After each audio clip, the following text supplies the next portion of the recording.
living thing. It's a fish.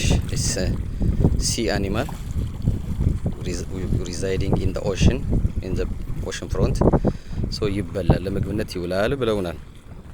የሚገርም ነው። ከጀርባ ዙሪያው ይዋጋል። ከጀርባ ገልበጥ ሲያደርጉት ግን አይ ቲንክ ሰውነቱ በዚህ ውስጥ ነው ያለው። በዚህ በጀርባ በዚህ በኩል ሲያዩት ግን የሚዋጋበት ራሱን የሚጠብቅበት የሰውነት ክፍሉ እሾሃማ ነው ግን ይበላል ብለውናል። ኢንተረስቲንግ